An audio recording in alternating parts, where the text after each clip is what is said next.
Hello everyone, आप सभी का मेरे चैनल नैन्सी शुभम ऑफिशियल में बहुत बहुत स्वागत है। आज के इस वीडियो में आप जानेंगे सुनेंगे पितृपक्ष की पौराणिक कथा व कहानी। इसके साथ ही आप जानेंगे घर पर ही आसान तरीके से पितरों को प्रसन्न कैसे करें, संपूर्ण विधि जानेंगे। पितृपक्ष में आप गया, गोदावरी तट और प्रयाग में श्राद्ध तर्पण नहीं कर सकते हैं तो घर पर रहकर भी पितरों को खुश कर सकते हैं। महाभारत और पद्म पुराण सहित अन्य स्मृति ग्रंथों में कहा गया है कि जो पितृपक्ष में अपने पितरों के निर्मित सामर्थ्य के अनुरूप पूरी विधि से श्राद्ध करता है, उसकी इच्छाएं पूरी होती हैं, घर परिवार में शांति होती है, व्यवसाय तथा आजीविका में उन्नति होती है, साथ ही हर तरह की रुकावटें दूर हो जाती हैं। दोस्तों जानिए घर पर ही कैसे कर सकते हैं श्राद्ध और तर्पण। श्राद्ध तिथि पर सूर्योदय से दिन के 12:24 की अवधि के बीच ही आप श्राद्ध करें। इसके लिए सुबह उठकर नहाएं, उसके बाद पूरे घर की सफाई करें और घर में गंगा जल और गौमूत्र भी छिड़कें। दक्षिण दिशा में मुंह रखकर बाएं पैर को मोड़कर बाएं घुटने को जमीन पर टिकाकर बैठ जाएं।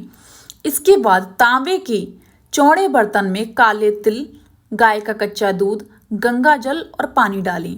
उस जल को दोनों हाथों में भर कर सीधे हाथ के अंगूठे से उसी बर्तन में गिराएं। इस तरह 11 बार करते हुए पितरों का ध्यान करें मन ही मन। घर के आंगन में रंगोली बनाएं। महिलाएं शुद्ध होकर पितरों के लिए भोजन बनाएं। श्राद्ध के अधिकारी व्यक्ति यानी श्रेष्ठ ब्राह्मण को न्योता देकर बुलाएं। ब्राह्मण को भोजन कराएं और निमंत्रित ब्राह्मण के पैर धोने चाहिए। ऐसा करते समय पत्नी को दाहिनी तरफ होना चाहिए। पितरों के निर्मित अग्नि में गाय के दूध से बनी खीर अर्पण करें। ब्राह्मण भोजन से पहले पंचबली यानी गाय, कुत्ते, कौआ, देवता और चींटी के लिए भोजन सामग्री पत्ते पर जरूर ही निकालनी चाहिए। दोस्तों दक्षिणाभिमुख दक्षिण दिशा में मुंह रखकर होकर कुश, जौ, तिल, चावल और जल लेकर संकल्प करें और 1 या 3 ब्राह्मण को भोजन जरूर कराएं। इसके बाद भोजन थाली अथवा पत्ते पर ब्राह्मण हेतु भोजन परोसें। प्रसन्न होकर भोजन परोसें। भोजन के उपरांत यथाशक्ति दक्षिणा और अन्य सामग्री दान करें। इसमें गौ, भूमि, तिल, स्वर्ण, घी, वस्त्र, अनाज, गुड़, चांदी तथा नमक, जिसे महादान कहा गया है, इसका दान करें। इसके बाद निमंत्रित ब्राह्मण की 4 बार प्रदक्षिणा कर आशीर्वाद लें। ब्राह्मणों को चाहिए कि स्वास्थ्य वाचन तथा वैदिक पाठ करें तथा गृहस्थ एवं पितर के प्रति शुभकामनाएं व्यक्त करें। श्राद्ध में सफेद फूलों का ही उपयोग करें। श्राद्ध करने के लिए दूध, गंगा जल, शहद, सफेद कपड़े, अभिजीत मुहूर्त और तिल मुख्य रूप से जरूरी है। दोस्तों आइए अब सुनते हैं पितृपक्ष में प्रतिदिन सुनी जाने वाली पौराणिक कथा। पितृपक्ष की पौराणिक कथा के अनुसार जोगे तथा भोगे 2 भाई थे। दोनों अलग अलग रहते थे। जोगे धनी था और भोगे निर्धन था। दोनों में परस्पर बड़ा ही प्रेम था। जोगे की पत्नी को धन का अभिमान था, किंतु भोगे की पत्नी बड़ी सरल हृदय वाली थी। पितृपक्ष आने पर जोगे की पत्नी ने उससे पितरों का श्राद्ध करने के लिए कहा तो जोगे इसे व्यर्थ का कार्य समझकर टालने की चेष्टा करने लगा, किंतु उसकी पत्नी समझती थी कि यदि ऐसा नहीं करेंगे तो लोग बातें बनाएंगे। फिर उसे अपने मायके वालों को दावत पर बुलाने और अपनी शान दिखाने का ये उचित अवसर में लगा। अतः वह बोली, आप शायद मेरी परेशानी की वजह से ऐसा कह रहे हैं, किंतु इसमें मुझे कोई परेशानी नहीं होगी। मैं भोगे की पत्नी को बुला लूंगी, दोनों मिलकर सारा काम कर लेंगे। फिर उसने जोगे को अपने पीहर न्योता देने के लिए भेज दिया। दूसरे दिन उसके बुलाने पर भोगे की पत्नी सुबह सवेरे आकर काम में जुट जाती है। उसने रसोई तैयार की, अनेक पकवान बनाए, फिर सभी काम निपटाकर अपने घर आ गई। आखिर उसे भी तो पितरों का श्राद्ध तर्पण करना था। इस अवसर पर न जोगे की पत्नी ने उसे रोका, न वह रुकी। शीघ्र ही दोपहर हो गई। पितर भूमि पर उतरे। जोगे भोगे के पितर पहले जोगे के यहाँ गए तो क्या देखते हैं कि उसके ससुराल वाले वहां भोजन पर जुटे हुए हैं।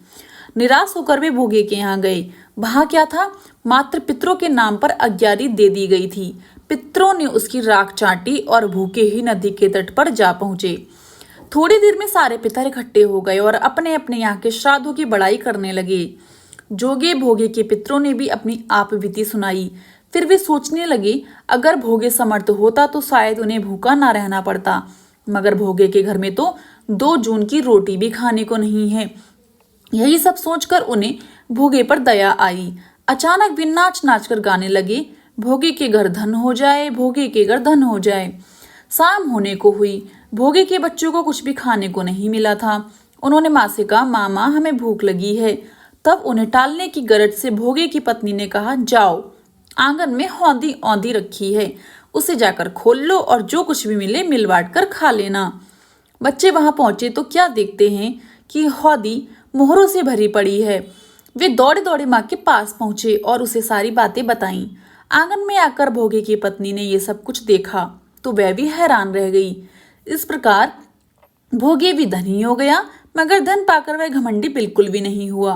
दूसरे साल का पितृपक्ष जब आया, श्राद्ध के दिन भोगे की स्त्री ने 56 प्रकार के व्यंजन बनाए, ब्राह्मणों को बुलाकर श्राद्ध किया, भोजन कराया, अपनी श्रद्धा अनुसार दक्षिणा दान किया, जेठ जेठानी को सोने चांदी के बर्तनों में भोजन कराया। इससे पितर बड़े प्रसन्न तथा तृप्त हुए। दोस्तों, यहीं पर कथा समाप्त होती है।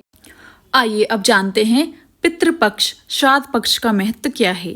हिंदू धर्म में पितृपक्ष का विशेष महत्व माना गया है। दोस्तों, हिंदू धर्म में मृत्यु के बाद मृत व्यक्ति का श्राद्ध किया जाना बेहद जरूरी माना जाता है। माना जाता है कि यदि श्राद्ध ना किया जाए तो मरने वाले व्यक्ति की आत्मा को मुक्ति नहीं मिलती है। वहीं ये भी कहा जाता है कि पितृपक्ष के दौरान पितरों का श्राद्ध करने से वो अति प्रसन्न हो जाते हैं और उनकी आत्मा को भी शांति मिलती है। ये भी माना जाता है कि पितृपक्ष में यमराज पितरों को अपने परिजनों से मिलने के लिए मुक्त कर देते हैं। इस दौरान अगर पितरों का श्राद्ध ना किया जाए तो उनकी आत्मा दुखी व नाराज हो जाती है। पितृ पूजा की प्रथा विश्व के अन्य देशों की भांति बहुत प्राचीन है। यह प्रथा वैदिक काल से चली आ रही है। विभिन्न देवी देवताओं को संबोधित करने वाली वैदिक ऋचाओं में अनेक पितरों तथा मृत्यु की प्रशस्ति में गाई गई है। पितरों से आह्वान किया जाता है कि वे पूजकों को धन, समृद्धि एवं शक्ति प्रदान करें। पितरों की आराधना में लिखे गए ऋग्वेद की एक लंबी ऋचा में यम तथा वरुण का भी उल्लेख मिलता है। पितरों का विभाजन वर, अवर और मध्यम वर्गों में किया जाता है। इस वर्गीकरण का आधार मृत्यु कर्म में पितृ विशेष का स्थान रहा होगा।